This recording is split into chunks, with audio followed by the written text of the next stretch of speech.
What's up, ego hackers? CS Joseph with csjoseph.life. Doing a Patreon private lecture today. This is season 14, episode 7, and it has taken me a little bit of time actually to put together this particular lecture because I wanted this lecture to go as dope as possible. Viewer discretion is advised. This is season 14, episode 7, the 7th golden pair, ENTP and INTJ. And one of the more highly sought after lectures. ENTPs and INTJs. INTJs are typically some of the rarest of the types, 1% of the population, ENTPs up to 3% of the population, depending on which statistics that you do. Now, just remember, folks, whenever I talk statistics about types, etc., you have to really take it with a grain of salt because we don't actually really know for sure what the statistics represent and what's actually accurate. For all we know out there, it's possible that every single human being we come into contact with are members of the INTJ master race. And, and of course, I'm sure Gellert Grindelwald would be out there and be like, oh yeah, that's pretty dope, folks.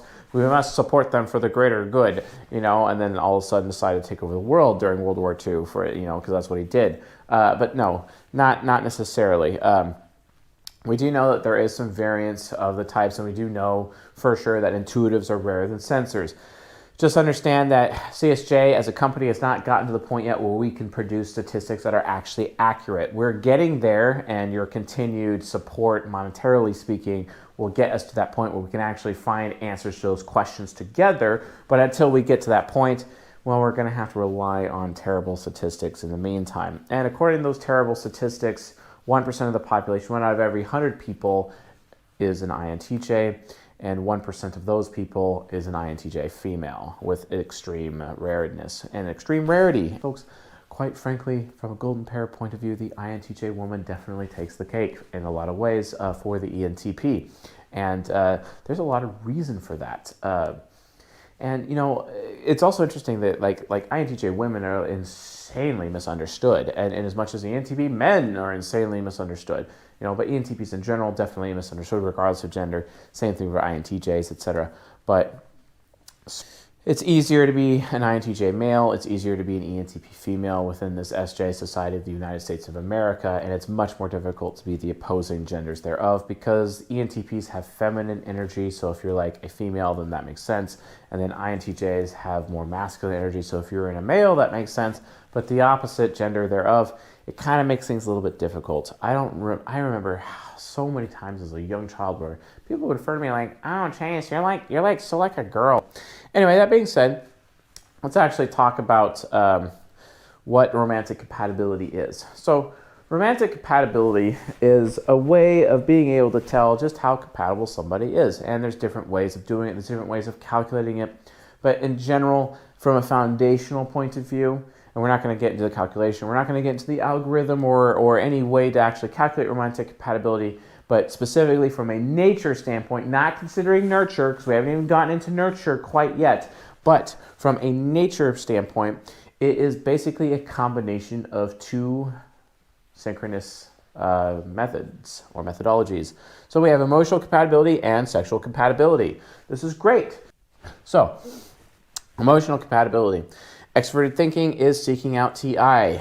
Extroverted feeling is seeking out FI. The extroverted functions, if you remember from season 5 where we talk about cognitive synchronicity, basically talks about how the extroverted functions are seeking out the introverted functions and are desiring to consume them, right? Because they want to become one with them.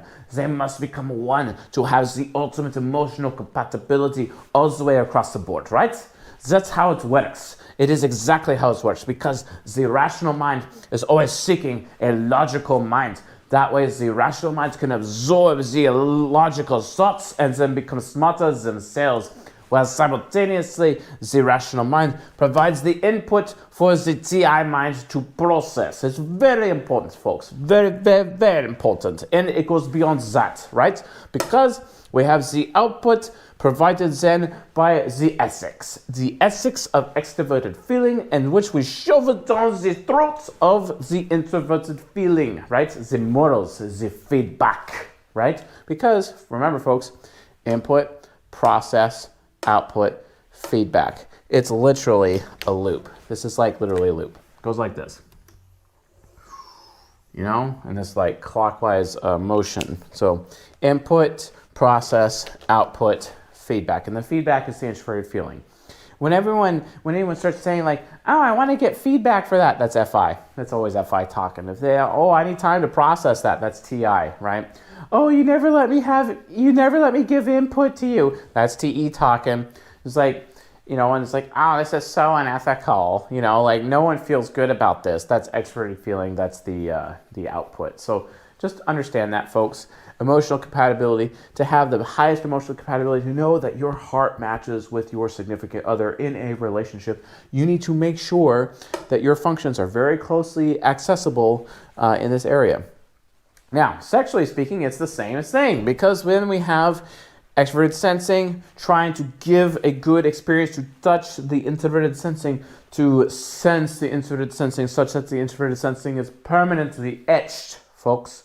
Permanently etched with a good memory as is provided by the extroverted sensing, especially in the bedroom. You know what I'm saying? Yeah, that's what happens when that extroverted sensing is lining up, matching perfectly to the introverted sensing. It's absolutely the dopest, right? And then there's introverted intuition and extroverted intuition. Extroverted intuition is just trying to provide choices and full freedom to introverted intuition. That way, the introverted intuitive in the relationship is not limited by anything. They can literally do anything they want to that introverted sensor within the relationship. No holds barred. Absolutely amazing. It's the canvas with which it depends upon with extroverted sensing. This is sexual compatibility, folks. Cognitive synchronicity. If you do not know what cognitive synchronicity is, go to csjoseph.life/social, go to YouTube, and then go to playlists, and then go to season 5, and then watch season 5, and you will not have the problem anymore. Then you can understand that, right? Go in it from there. So, sexual compatibility. So, emotional compatibility plus sexual compatibility equals romantic compatibility, right, folks? And this is one of the reasons why the golden pair here works out so well. So, check it out. Look at this. Wonder how this is going to work. You know, you have the INTJ. You have extroverted intuition from the ENTP trying to eat the introverted intuition. And you have extroverted thinking trying to eat the introverted thinking. You have extroverted feeling trying to eat the introverted feeling. And then you have extroverted sensing trying to eat the introverted sensing. And so on and so forth, folks. This is literally how compatibility works. It just matches up right and perfect, right? It's because these two types were made for each other. You know, the whole idea of people saying like, oh, those two are obviously made for each other. Yeah, that's where this comes from, folks. That's like literally where this comes from. Obviously made for each other, right? They all fit together perfectly like a perfect puzzle piece. Such is the way of romantic compatibility, yeah? So let's talk about the individual types. So, the ENTP is a starter type, and I am a starter type, and I have a very hard time finishing things, but sometimes I do, right? But I am an ENTP. I start, because my interaction style is informative, initiating, and movement. Informative means I kind of let the other person choose their role in the conversation. I beat around the bush a lot, you know, whereas someone who is direct, because the INTJ is direct, they're direct, they do not wish to beat around the bush. They just say what they mean what they say. Both types are movement oriented, so they have this master process that they apply to everything in their life, and that means they move super speed. Super speed. Gotta love the speed that they have. The speed is the dopest. You know what I'm saying? So just understand that. And then beyond that, we can look even further, and the ENTP is initiating. And yes, I do initiate. I initiate with people. Sometimes, you know, you just gotta crush people, hold them down with your foot, you know, with the foot on their neck, and you just gotta extract that information right out of their head. You know what I'm saying? Because I initiated, and they're not gonna give me the information I want voluntarily. So sometimes I have to take it involuntarily, if you know what I'm saying, because like I might be like ego hacking them. And then I ego hack them, I take the information that I want, and then I use it for my agenda, my own purposes. You know what I'm saying, right? So that's how it works. That's what happens, right? It goes so much further beyond that. Wow, I should probably have more Coca-Cola before lecturing, if you know what I'm saying. Now, the INTJ, direct responding movement, they're responding, they do things differently. Again, if you don't know what interaction styles are, watch season 2 and watch season 15 playlists on the YouTube channel, and you will understand that specifically. It might also actually help you type people, because that's what you need to do. You have to learn how to type, right? So, and then we have their temperaments. Their temperaments, guess what, is the same. They're both temperaments because they have NT and NT, which they are the same temperament. Their temperaments are awesome because it's very pragmatic. Now, both types are pragmatic. Pragmatic people are very independent. They ask forgiveness. They do not ask permission. It is completely different. Now, recently, I have been provided with an article talking about like ENTP development and saying and claiming that ENTPs, when they're at an early age, they need to be taught how to ask permission and not necessarily how to ask for forgiveness, and they'll have a better life. I'm not entirely sure I agree with that, but let's see if that actually is true in practice. We'll find out. Trust me, we'll find out, right? So they have the same temperament. Now, it's very important. Let's talk about the temperament a little bit. So if you think about it, golden pairs for NFs, right, are basically within the NF, the idealist temperament. It's the same thing for NTs, right? NTs, their golden pairs are within the same temperament. However, for the sensors, it's completely different. SPs and SJs, their golden pairs actually go outside their temperaments, right? And if you notice, for SPs and SJs, you're combining the affiliative with the pragmatic, right? Whereas if you go at the idealists, you're combining affiliative with affiliative. So think about this way.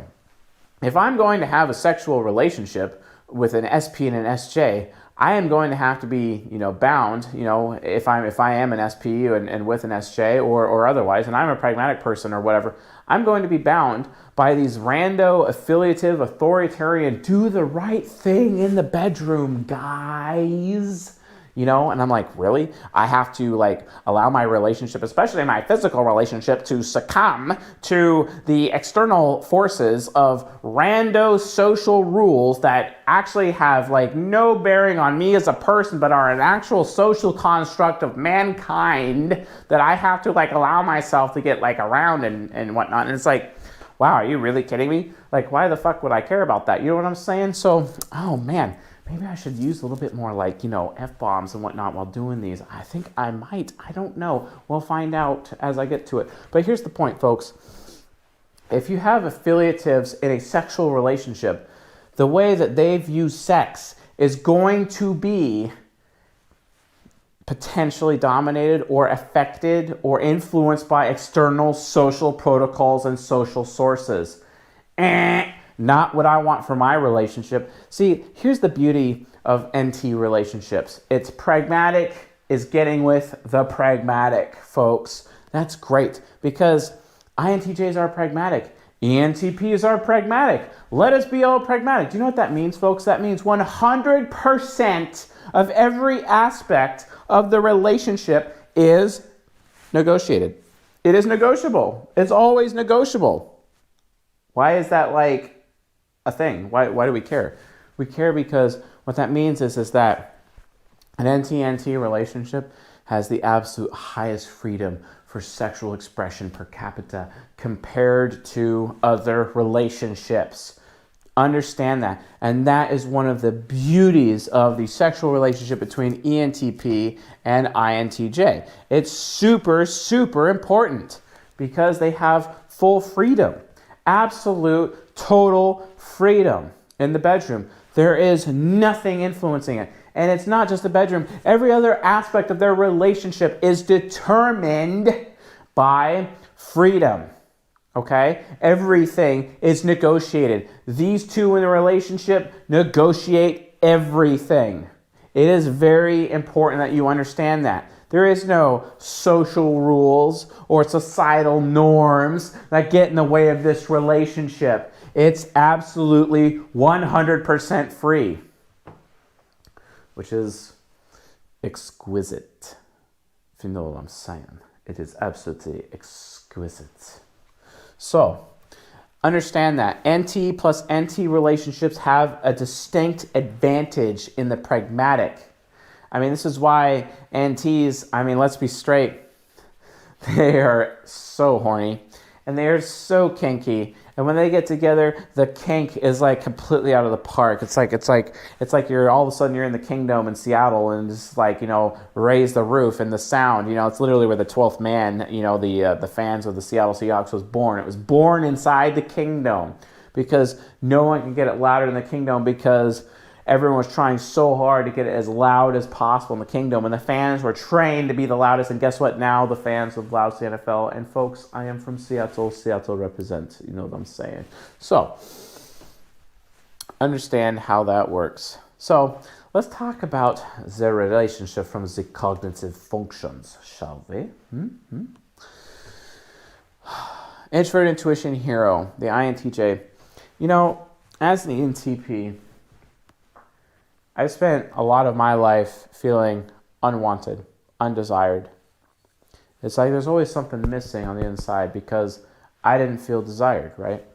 Well, the introvert intuition provided by the INTJ woman, for example, or any INTJ for that matter, provides the highest dose possible of desire, of passion, of willpower, able to break through any obstacles. Like it is so powerful. Like for example, when in a relationship with an INTJ, they just don't let go. Once they decide to want an ENTP, they want the ENTP. They're not letting go. They're not going to let go. And once they want something, then they want something. A great example of this, and it's not necessarily in the context of a relationship, a great example of this is actually that show Altered Carbon that's on Netflix. And the villain is Raylene Kawahara. She's actually Raylene Kovacs, which is Takeshi Kovach's sister. And she's an INTJ. She's an INTJ villain. One of the best villains I've ever seen in any television show, basically. They did her absolutely perfectly. The actress that plays her is perfect. They couldn't have gotten a better INTJ villain to fulfill that role. It's absolutely exquisite. And she just has this insane desire for her brother and to be like with her brother at all times because of those really rough times they shared as a childhood, watching their mother being murdered by their father, and then Takeshi himself, her ESTP brother, decides to murder their father in an effort to save his sister, etc. And that kind of relationship bond that she had with her extroverted sensing inferior and the loyalty thereof, she's always trying to make sure that Takeshi, even though he's an ESTP, is loyal to her, even though he's not really a loyal person because he's an ESTP. And it creates this huge conflict over many hundreds and hundreds of years within the context of their relationship, right? Well, it gets even deeper than that. That anti-hero just won't let go. It will not let go. And it's like all of a sudden, Raylene is this like super cyber stalker and is murdering all of Takeshi's friends, and just so that there's no one left for him to care about except me, right? And that's how far it can go from a negative point of view with anti-hero. But anti-hero is also amazing because if there is obstacles within the context of the relationship itself, that anti-hero is going to break through all of those walls, break through all of those obstacles, and absolutely seek to make it work, whatever it has to do, because damn it, I want them. And I will do whatever it takes to get them, whatever it takes, right? And that is the power of anti-hero's willpower for the sake of the ENTP. And the ENTP, well, they absolutely love it. Because extrovert intuition hero desires to be wanted. And the INTJ wants the ENTP. And the ENTP is just like, oh, it's so nice to be wanted. And the fire, it burns my extroverted intuition ocean. Because remember, extroverted intuition is an ocean, folks. It is an ocean. And then the introverted intuition is like fire. It is pure fire, pure flame. And the flame comes upon the ocean, and the ocean becomes steam. And then it becomes clouds in the air. And then the extroverted sensing is wind. kaze, the wind of the INTJ, and the wind pushes the steam and creates clouds, which then creates rain, right? And it rains upon the earth of the introverted sensing inferior of the ENTP, and as a result, their relationship is literally the water cycle, where new life is created. Life, creation, the engine of its creation itself is within the ENTP and the INTJ. Oh, so dope. You know what I'm saying? Like, that's literally what happens, folks. Like, just when the INTJ wants the ENTP, and then the ENTP ends up becoming loyal to the INTJ because the ENTP is wanted. Because don't forget, extroverted intuition is linked to introverted sensing. And when the ENTP feels wanted, then they become more loyal to the INTJ. And that's all the INTJ really desires above all. Extroverted sensing inferior, it wants the ENTP to be loyal. And let me tell you, folks, SI inferior is loyal to a fault. So loyal to a fault that it creates Stockholm syndrome, to the point where the ENTP cannot live without the INTJ, especially when they have a sexual relationship. The ENTP just can't get away because they have Stockholm syndrome, and they have this die-hard loyalty for the INTJ. As long as the INTJ continues to serve up that good experience, continues to be a moral person, continues to be providing proper input for the ENTP TI parent to think straight. It is very important, right? That's how it works. And it all comes out in the bedroom. Absolutely amazing experience in the bedroom over and over and over again. So the ENTP, well, it has its insecurity about what it should do in the bedroom. The INTJ has its insecurity about what it wants to do in the bedroom. And it gets very complicated. But the ENTP knows, because of how much passion the INTJ has for the ENTP, it does not matter. The INTJ is incapable of giving a bad experience to the ENTP because of the desire. The desire is there, which means the ENTP is able to receive that experience from SE inferior, and SE inferior is able to grow and become aspirational, such that it is possible, if not likely, and will happen, that the extroverted sensing inferior can deliver the ultimate sexual experience to the ENTP more than they've ever experienced before, such that it becomes permanently etched on that introverted sensing inferior, and the ENTP will always remember and always think of the INTJ forever and ever. This is the truth, right? That's where that forever diehard loyalty comes from, provided the INTJ doesn't betray them. Provided the INTJ doesn't lose desire for the ENTP and is consistently demonstrating desire to the ENTP, in as much as the ENTP needs to consistently demonstrate loyalty to the INTJ. Because let me tell you something, folks, INTJs always have abandonment issues. They are afraid of being abandoned. They are afraid that they will be with someone who is disloyal to them, that they will be thrown in the dumpster, that they would be traded in for somebody else. The INTJ fears this all the time, and they worry that it might happen with their extrovert intuition nemesis, worried that NI nemesis would all of a sudden want somebody else. And they worry about it over and over and over. They need to have that consistent demonstration of loyalty by the ENTP, so that the ENTP is showing the INTJ over and over, hey, I am comfortable with you. I am not going anywhere. Only you can satisfy me. See, that's the difference, folks. That's the power of this relationship. TI parent, all about what they think. INTJs, they really struggle being around stupid people. Well, TI parent's pretty brilliant, if you know what I'm saying. And that TE parent, guess what? Empowers the TI parent with proper input, proper thinking. The INTJ is able to help the ENTP think straight and get all of their schedules figured out, all their thoughts organized, all their things prioritized. It really helps the ENTP prioritize such that the ENTP becomes more successful with what it does.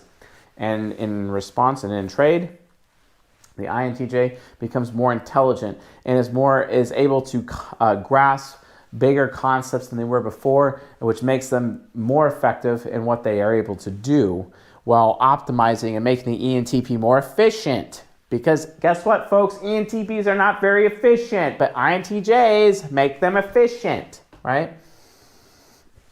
And then, of course, there's the FI child. See, ENTPs have this problem. We look evil to other people. I mean, look at me. I'm dressed in all black. And why, pray tell, do ENTPs dress in all black? It is because we are such burned into ashes by the light of truth that we are black. That's why. Truth matters to us, right? And truth matters to us so much with our TI parent, and we just use that truth and wield that truth as a weapon of healing, and we use our FE child to heal the INTJ, to make the INTJ feel good about themselves, to raise their status, to raise their awareness, to make them into better people, while simultaneously the INTJ provides unlimited sympathy for the hardships and difficulties of the ENTP. This is what the INTJ does. And guess what, folks? All of the bitterness and resentment that is carried with that SI inferior ENTP every single day is healed over time, specifically because of the INTJ's morality, because of their sympathy that they have. And while the ENTP is empathetic to the INTJ and makes the INTJ feel good about themselves, makes them feel valued, the INTJ provides that much needed sympathy to the ENTP, which provides healing so that the ENTP can be healed from their past. Because let me tell you something, folks, every ENTP out there carries a big burden on their shoulders that only the INTJ can heal. Super important. We already talked about nemesis functions a little bit, the critic functions. ENTPs, they really hate statistics, and they really hate research. Luckily, that TE parent is providing that research and statistics in a healthy way to the ENTPs so they could think differently. But then also the TE critic is there to help the INTJ be like, hey, you might want to verify your beliefs. I don't believe that. Doesn't sound true to me. And then the TI critic of the INTJ is there to help the INTJ realize, oh yeah, hey, I might want to verify my beliefs. And they're very critical towards the thinking because they want their TI truth to be matching their TE parent rational beliefs. Their belief systems need to be in line with the truth. Every INTJ has that issue. Every INTJ needs that, right? And that's where that comes from. To go further, ENTPs, we are immoral. We lack morality entirely. I am a very immoral person. I'm ethical, but I don't have morals. Well, guess what? I borrow the morals of the INTJ all the time to behave morally. It's very difficult for me to do so without them. And then I'm completely unaware of morals, but they're unaware of ethics. And then I help the INTJ get through the ethical, social stroll of life. What if they have a broken relationship with a very close family member? The ENTP comes in and is like, well, hey, maybe you should do things this way because then you'll get this result, right? Because the ENTP has that mastery of social interaction through FE child. And FE child is able to tell FI child, hey, if you do it this way, you're going to get this result. And then the INTJ does. And it's like, oh, wow, how did you know? I was completely unaware of it and how that would work. Well, that's probably because you have FE trickster and you're not aware of social interaction or social norms or any of those things, right? It goes even further. These two types need to watch out for the demon function. Extroverted sensing demon. Well, that's the thing about ENTPs. Extroverted sensing demon wants to burn reality to the ground. Just like this amazing painting. Right? I desire to burn the forest to the ground. Why? So that new life can rise like a phoenix from the ashes. You know, the ashes of all the black that I wear. I wear a lot of black, folks. Every ENTP does. We wear a lot of black. Black is comfortable, but it's because it's our extroverted sensing demon coming out to show that sometimes light can only come as a result of darkness being everywhere and swallowing everything up. And yeah, that can make us look intimidating. I remember so many times as a child, my father always told me, hey, you need to avoid the appearance of evil. You need to avoid the appearance of evil. And it's like, yeah, okay, that's really useful. Yeah, I get as I'm all dressed black, for example, yeah, I may look evil. I may look like I'm a goon. I may look like that I'm up to no good, or I may look like I'm going to hurt you or whatever, but that's not really true, is it? It's about our relationship with truth. Truth is pure light. It burns. It is fire, folks. And when things get burnt, they're turned into ashes. Hence why we are burned by the light of truth and we are ashes. This is the darkness that comes as a result, because it is the darkness that comes before the light of new life to grow. Don't forget what I just said. This relationship is literally the engine of creation, folks. It is the Watcher's cycle. There's a reason for that. SI inferior, SE inferior, NI hero, NE hero. That is literally the engine of creation. Don't forget. Extroverted sensing demon wants to destroy all of reality.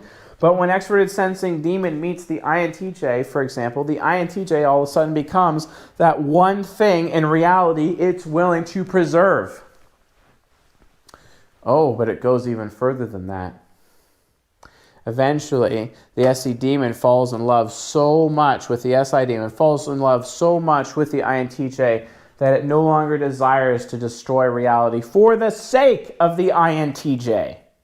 For their sake, they do not wish to destroy reality anymore. For their sake. But if you take the INTJ out of reality, burn it all to the ground. Do it fast and hard, and watch as I dance over the corpses, right? Like, that's SE demon, folks. SE demon comes out if SI inferior is continually made to be uncomfortable and its needs are not being met. SI demon exists, it's like self-destruct mode.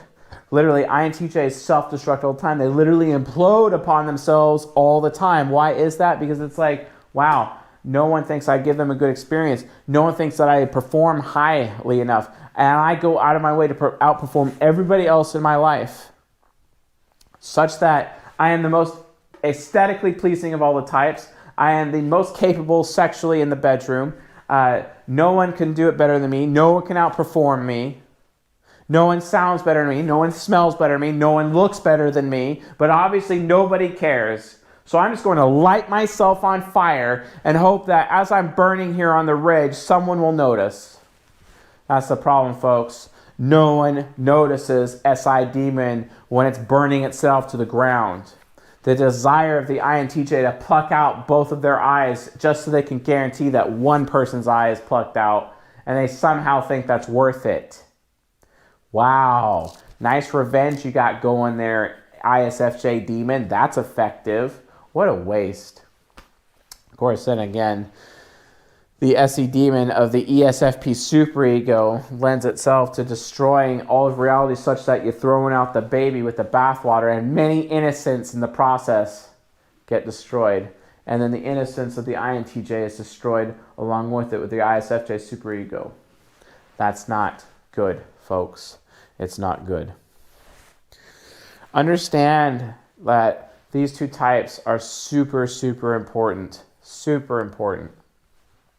Because these two types, the ENTP is supposed to provide self-discipline. It's supposed to provide endurance, everlasting self-discipline, everlasting endurance, everlasting loyalty, right? In as much as the INTJ provides everlasting willpower, but they also provide everlasting comfort. No one is more comforting to the ENTP than the INTJ. They're amazing. That level of comfort is unbelievable, especially when it's combined with their FI child sympathy. Who can match that for the ENTP?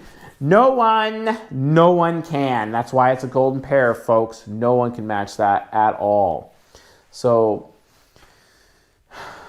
that kind of love that comes out of result, if you combine these two types, especially with being the engine of creation and the amount of love that they have for one another, the entire world will change. It's already super mega rare for these two types to find each other. Like, imagine an ENTP being with NFJs or SFJs. Those types would actually end up enabling the ENTP, and the ENTP won't grow. The ENTP needs NTJs, especially the INTJs, in order to be getting that input and that criticism such that the ENTP is growing, right? And then also the NTJ is growing as well from an ethical standpoint. Super, super important. It literally is the unstoppable force of NI willpower meeting the immovable object of that SI inferior, because the SI inferior with ISFJ, subconscious literally becomes something that is immovable. The endurance can outlast everything when it aspires. No one can outlast an ENTP. Here's another way of looking at it. The fable of the tortoise and the hare, the tortoise and the rabbit, and then they're having a race, and they make a bet. And the hare's like, oh, I'm going to beat you. I'm faster than you. I'm going to win the race. And so the tortoise is like, okay. So then they kick off the race, and then there goes the rabbit. And then all of a sudden, midway down the racetrack, the rabbit's like, oh, well, the tortoise has got a long time. It's going to come by. I'm just going to sit here and take a nap, right? In typical INTJ fashion, where they procrastinate because it's like, oh, it's only going to take me like 4 more hours to finish this task. It's going to take me 4 hours to finish this task, and it's due by this date and time. So I'm just going to do this task 5 hours before the due date, the time and date for when this task is due, and I'll be good to go, right? And that's literally what the rabbit did. And the tortoise, but that rabbit and their laziness and their procrastination just ends up sleeping more. And then the tortoise is like, oh, okay, well, guess what? I see you napping there, but I'm going to keep going. And then all of a sudden the tortoise wins the race. Guess what, folks? The ENTP always wins in the end. Always. Because the ENTP can outlast the fire of the INTJ. It is the immovable object. The INTJ gets stormy and tempesty and ragey, and there's this raging storm above the ocean of extrovert intuition hero, and the ocean is turned into this maelstrom, and whatnot, and the storm is separating the water and causing it to be steam. But guess what, folks? You can't destroy water. You can't destroy extrovert intuition. You can displace it, you can move it, you can evaporate it, but at the end of the day, it always comes back together again. That's the difference. That's the point of extrovert intuition. It's one of the reasons why our race continues to repeat the same mistakes over and over, because the water of the collective unconscious of man keeps coming back together again, and it continues to repeat the same mistakes. Thank God for the internet. Oh, wait. That's actually part of the problem. If you don't know what I'm talking about, you need to watch season 17, episodes 1 and 2. So, watch out for that, folks. Watch out. When fire and water combine, you literally have a stormy maelstrom, and that is how turbulent this relationship can get. But eventually, while it's ups and downs, they reach equilibrium, and then it's perfect, folks. And then they just are inseparable for the rest of their lives, and they cannot live without each other. They cannot live without the other. No matter how frustrated the INTJ gets, no matter how uncomfortable the ENTP gets, they will be together indefinitely, provided there's no betrayal, provided the ENTP is trusted, provided the INTJ, this relationship is really based on truth. Truth means everything. While maybe the unstoppable force meets the immovable object, they go together. Because like I said, folks, when their powers combine, the world will change. Literally change, if not overnight in some cases, right? So, ENTPs, they live their life. They're on the hunt for miracles, right? They're very much on the hunt for miracles, and it's through miracles that they're able to. How do they get miracles? They get miracles through faith, and introverted sensing inferior is all about faith. Remember what faith is. Faith is evidence of things hoped for or certainty of things unseen. That's what faith is, and because ENTPs are very faithful, it's like all of a sudden everything falls in their lap, right? And that could be good things, that could be bad things. I don't know how many times I've heard ENTPs have the worst luck of all the types, right? And it's specifically because of nemesis, right? Constantly getting in the way of their life. And this is why ENTPs often are their own worst enemy, in as much as INTJs are often their own enemy because of extrovert intuition nemesis themselves. It also inhibits them, right? So how do they do this? Well, they have to be able to put their faith in the right things. ENTPs need to be able to put their faith in INTJs, and through doing so, they can augment the NI hero of the INTJ to create more miracles. But this time, it's a shared miracle, a miracle shared between both these types in the context of their relationship. Again, world-changing, world-moving, really, really important. These miracles, right? It's super, super important. And from the INTJ standpoint, like, it goes even beyond that. I just watched Avengers Endgame. Hashtag spoiler alert. If you don't want to like be spoiled for Endgame, then all of a sudden like stop watching this video right now. Just FYI. This is like 46 minutes in, but whatever. The point is, like, folks, you have to understand that Tony Stark, he's an ENTP. And he was all about creating miracles, right? And he was given the gift, burdened by knowledge, according to Thanos. And his expert intuition was able to see into the future, right? And that's why when he made the ultimate sacrifice, as ENTPs often do, they make the ultimate sacrifice because Tony Stark got his hands on the Infinity Stones because Thanos was about to do it. And he erased Thanos before Thanos could recreate the entire universe, etc. That was super important. And throughout history, we have consistently seen ENTPs make the ultimate sacrifice, and it's also included within our fiction as well. But why? So let me ask this question. This comes from a movie called Watchmen. So who watches the Watchmen, or who watches the Watcher? Let me tell you something, folks. The ENTP type is the watcher. They are the watcher for our race. They are the watcher for the future of our race. They care about our race because of Effie Child. When combined with Anti-Hero, they could see the collective future of all of mankind, and they can see and they care about mankind with their Effie Child, and they use their ISFJ subconscious to become the sentinel with which protects humanity from its own destruction. And we see this through Tony Stark and his sacrifice using the Infinity Stones, sacrificing his life to save the entire universe, essentially, according to the story. But we see this in others. So, for example, who watches the Watcher? Well, I would imagine that would be Tony Stark's INTJ, which is, Pepper Potts, right? I mean, she kicked a lot of ass, and Gwyneth Paltrow played Pepper Potts, the INTJ woman, who is Tony Stark's lover, etc. But who watches the Watcher? That's the purpose of the INTJ. The INTJ is to be there for the ENTP and help the ENTP have everything the ENTP needs to be able to make the ultimate sacrifice that will be utilized to save everyone, because that ISFJ subconscious will come out, and that ISFJ subconscious will be required to make that sacrifice. Why is that? Well, think about it this way, folks. The ENTP is the starter type, and it can only start the process, but it cannot finish the process, and it will have to make the sacrifice for the sake of the process. We see this over and over again. We see it with Socrates. He was an ENTP, and he made the sacrifice so that the INFJ, Plato, could finish the process. We see it again with John the Baptist. He was beheaded, and it was for the sake of the way, or early Christianity, so that Jesus, the INFJ, could finish that process.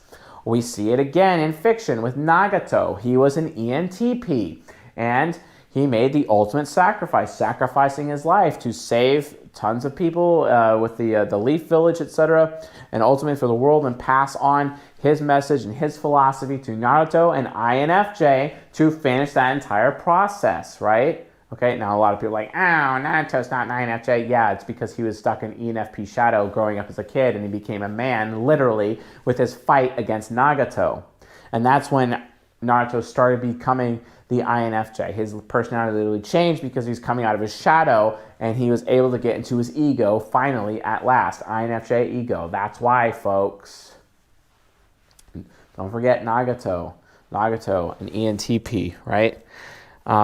You could also go even further. Kelchrist Falconer, an Altered Carbon, who was an ENTP. I just want to be an explorer and see the stars, so I literally brought immortality to humanity. And then she regrets destroying humanity and everything about humanity with her immortality technology. And then she becomes a terrorist specifically to destroy that technology that gave mankind immortality, right? That's where that comes from. And Kelchrist Falconer had to make the ultimate sacrifice to see that through, to destroy the DHF system so that humanity would no longer be immortal and be stuck with 100 years max on their souls, right? Very, very important. Goes even further. Another amazing aspect from fiction, another story of an ENTP. Victor Kovacs, also known as Rorschach from Watchmen. You ever seen the film Watchmen? If you haven't, what are you doing? Like, seriously, Rorschach is the dopest. And he's an ENTP. He has one of my greatest quotes of all time. When all the politicians and all the whores cry out for help, I'm going to look back upon them and whisper, no. Rorschach needed to tell the truth. And then he was killed by Dr. Manhattan because Ozymandias decided that it was important to tell the rest of the world a lie so that the world would not hurt themselves or hurt each other or end the world. But Rorschach couldn't live with it because, remember folks, ENTPs need to tell the truth, and we are burned by the light of truth. That's why we wear so much black, because we're literally ashes before the truth. And Rorschach felt the same way, and he sacrificed his life for what he believed in order to tell the truth.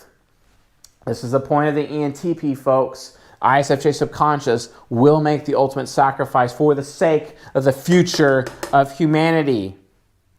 And it's also for the sake of the future of their INTJ. And the INTJ exists to watch the watcher. That is the whole point of this relationship. The Tony Starks, the Rorschachs, the Nagatos, the John the Baptists, the Calchrist Falconers, all of them. The Socrates, all of them. Who watches the watcher? For they will all ultimately make the ultimate sacrifice. One day, folks, I will. Because there is going to come a time, folks, when there's someone greater than me who will take on this torch and continue my work. It's not about me. I'm just the starter, folks. I'm not the finisher. The finisher is coming. I'm just here to start the process to a better world. But I'm not going to finish it, and I will not see it to completion. Somebody else will, and they're coming. And I hope when the day comes for them to come that you will stop listening to me and start listening to them when that day comes.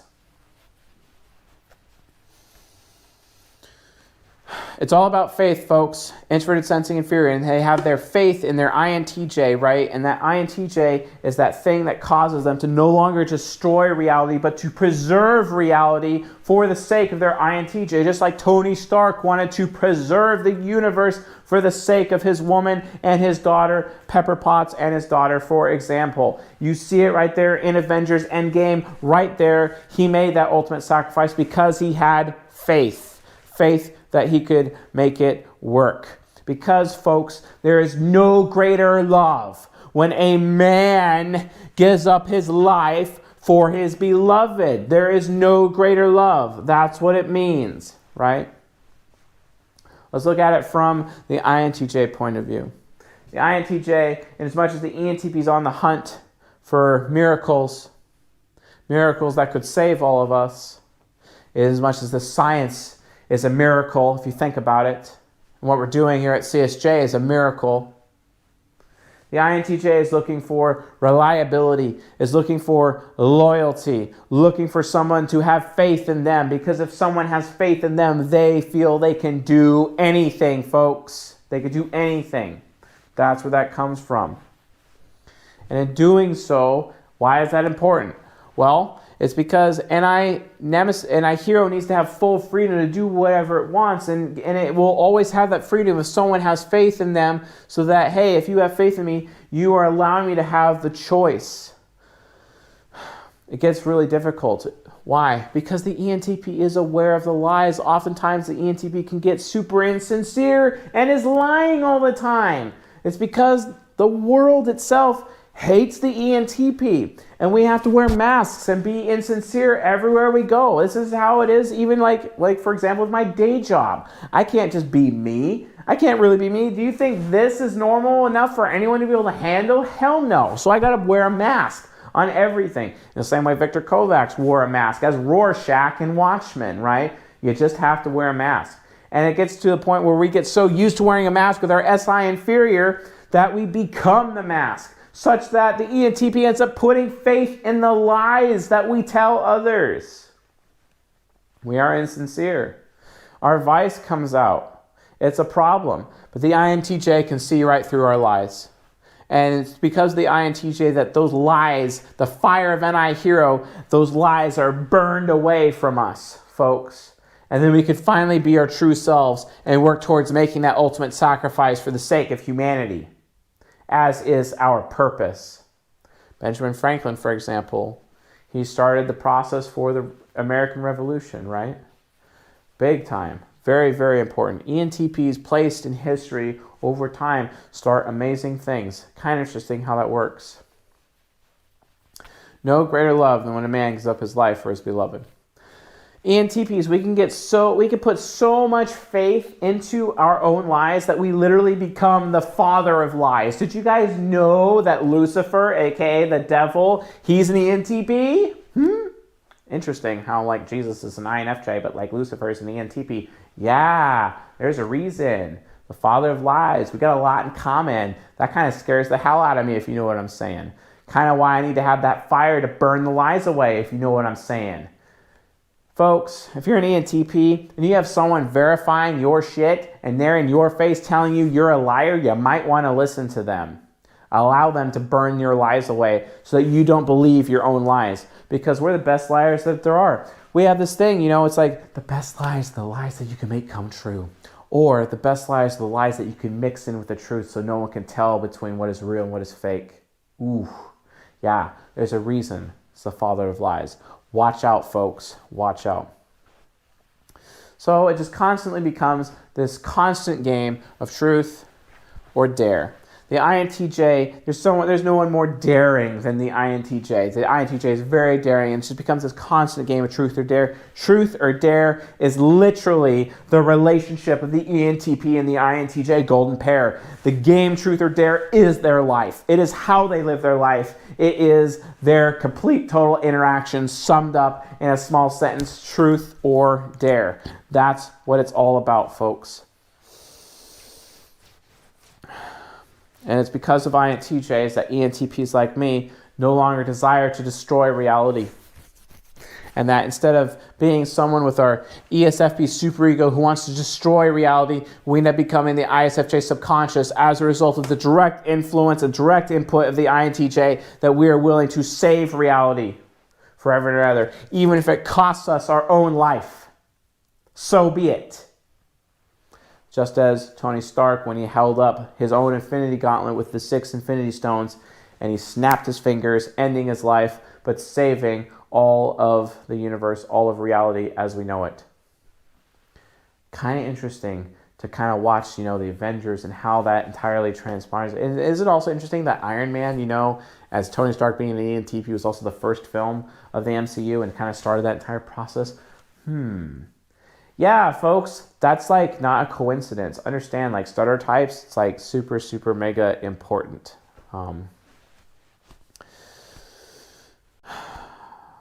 What's interesting though, because ENTPs are seeking to preserve the reality that their INTJ love exists within, something also happens too.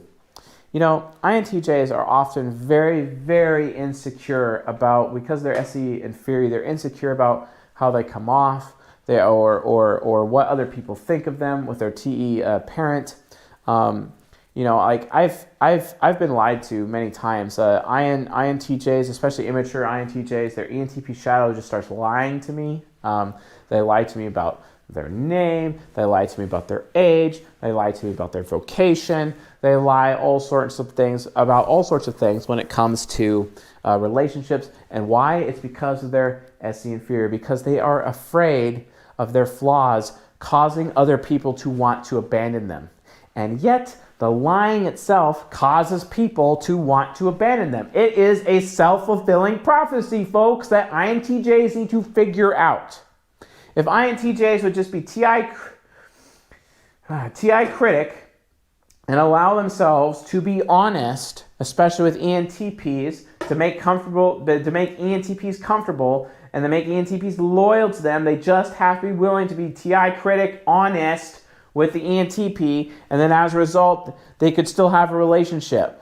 But no, if they want to create a foundation of their relationship based on lies, the ENTP cannot be loyal to them and go away. Get this. The ENTP was capable of keeping a schedule and actually capable of follow through with their TE critic. Oh, maybe the INTJ would want to stick around. Oh, maybe that would work. Oh, I'm losing to a rug. You know what I'm saying, folks? That's literally how it works. These are some hang-ups that these two types need to realize. INTJs, stop lying to your ENTP because of your insecurities. It's not going to go over well for you. Be okay with your flaws. Let me tell you the truth about ENTPs. ENFPs, when they fall in love with their INFJ golden pair, they fall in love with the perfections that they can see within their INFJ, and the INFJ loves them for it. ENTPs, when we fall in love with our INTJs, we fall in love with the flaws. Do not hide your flaws from us. If you want us to be loyal to you, if you want us to be endeared to you forever and ever, then share your flaws, because we fall in love with the flaws. We cherish them because we already look at you as some aspect of perfection itself. But the fact that you have flaws means you are actually real. And it is endearing, and it causes us to be more loyal to you because we are more comfortable with you, because we see the truth behind what your flaws are, and that is amazing to us. That is what we can get behind. Never hide your flaws. If you hide your flaws, INTJs, then you are creating a self-fulfilling prophecy that will lead to abandonment, because no ENTP can suffer an INTJ who's lying.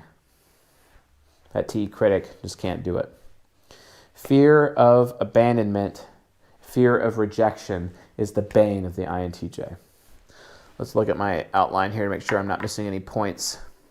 It's like having a little spell book, or maybe I'm preaching. You know what I'm saying? So fear of rejection and abandonment, it leads to hypocrisy, which leads to that self-fulfilling prophecy. And, honestly, like ENTPs, we're pretty clueless. And that's why that TE rational parent is there for TI parent. ENTPs just have this issue. We're pretty clueless. And you know what? We don't think we're clueless because we have TI parent, but that is a problem. Cluelessness is an issue. Something to be aware of, folks. Very, very important. Don't be afraid. Fear is one of the things that really gets in the way of this relationship. Fear of not knowing enough or having enough experience to be able to meet the needs of the INTJ. Fear of making the ENTP uncomfortable or not giving the best possible experience or not performing the best for the ENTP. Those kinds of fears really get in the way of both of these types from having a relationship. Don't be afraid. Instead, folks, have faith. Faith is everything. Faith is central to this relationship. Faith is what produces miracles, right? And the INTJ, sometimes they need a miracle. And sometimes when these powers combine, they can become an engine of creation, an engine of miracles. Faith is everything, because if an ENTP has faith, so also does the INTJ. INTJs, the most faithless of them all, because they have SI demon, such that they're usually atheist. It's kind of why I'm attracted to atheists more than anyone else, because I don't like being subject to external belief systems that are just constructs of mankind and not actually based on actual truth. Such is the way of any ENTP who has not been corrupted with their SI inferior into a belief system. Remember, ENTPs are like an ocean. Extrovert intuition is the ocean, and in order to produce that miracle, we flow like water. We flow in all directions, kind of like we're completely chaotic because we're flowing in all directions. But the INTJ shows up, installs a nice water pump, and is able to focus our ocean, focus our lake, and focus us with their anti-hero willpower such that we can be focused and become a powerful water laser that literally can cut through mountains and carve any path for all of the rest of humanity to follow. Both these types have to combine in order to create the ultimate infinite miracle. This is exactly what Pepper Potts did for Tony Stark, and how supportive she was, for the most part, throughout their relationship, and being that person who watches the watcher for Tony Stark to ultimately lead him up to that one moment in time where Doctor Strange is like, okay, this is it. This is the one thing. And if I told you exactly what would happen, it would never happen. I can't tell you. It's because Doctor Strange knew that Tony would have to sacrifice his life and be willing to let go of everything. And the only way that could happen is through desperation. and having Pepper Potts there on the battlefield and everything. He's like, I have to save her, I have to save her, I have to save everybody, I have to do my duty. Because if Doctor Strange told him what would happen, it would go into Tony Stark's nemesis and he wouldn't want to do it. Whereas by not telling him, it keeps it in his introverted sensing inferior, which allows Tony Stark to do his duty. And he did his duty by taking the Infinity Stones and then snapping his fingers and saving all of reality. Interesting how that works, folks. The ENTP, although we desire to destroy all reality, ends up saving reality, with our ISFJ subconscious being the sentinel for the cosmos. And it all comes from the combining of the abilities, the cognitive capabilities, the INTJ and the ENTP, to create that water laser, to carve a path forward for all of us collectively together to move forward to save our race. That is the power of the INTJ-ENTP relationship.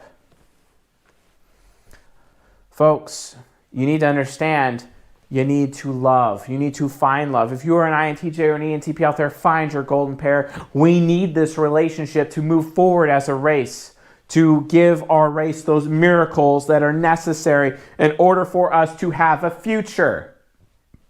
We won't have a future, a free future, a future of freedom, without this relationship being acted upon every single day, day in and day out, forever and ever. INTJs, I implore you, seek and find. It is written, ask, seek, knock, and it will be given to you. Do not give up. Find your ENTP out there. They are there. ENTPs, have faith. Your INTJ will find you. You do not find INTJs, they find you. Just be patient and wait. They will come to you, I promise. And have faith in them when they come. You must have faith. Do not abandon them. INTJs, do not lie to your ENTP. ENTPs, do not be disloyal to your INTJ. Bring them forward together. Become that water laser. Carve out a path for yourselves and everyone else in your life, for your community, for your city, for your state, for your nation, for the world as we know it, whatever you have to do. ENTPs, be ready to make that ultimate sacrifice, just as Tony Stark did, as Chris Falconer did, as Rorschach did, as John the Baptist did, as Socrates did, as all the ENTPs in fiction and in history have done. Be willing to make that sacrifice, folks. INTJs, be there as the person who watches the watcher of our race, and help prepare your ENTP for that moment. Help them. Because without your help, they will lose their way. And instead of saving all of us, they will destroy all of us. Because just as Oppenheimer said, I have become death, the destroyer of worlds. This is what happens when wisdom and knowledge lacks containment. And there is nothing contained about the ENTP until it is contained by TE parent. This is the true value of the INTJ as providing to the ENTP. Containment.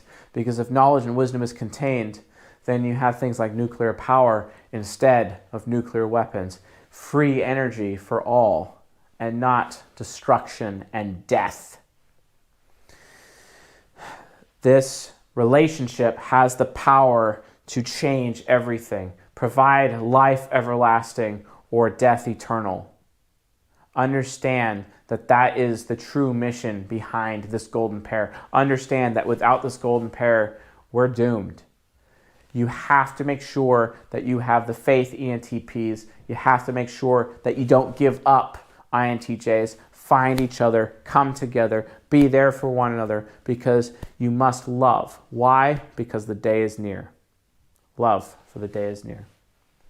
If you found this lecture useful, helpful, educational, enlightening, please subscribe. Wait a minute, you already subscribed because hashtag Patreon. You know what I'm saying? It is a private lecture that you guys paid for access to, so thank you very much for that. All of your money is very, very useful, and thank you. And we are just using it to keep the lights on and hopefully improve the lighting in here. I mean, that would be nice. But just understand, folks, we really appreciate everything that you do for us. Thank you very much.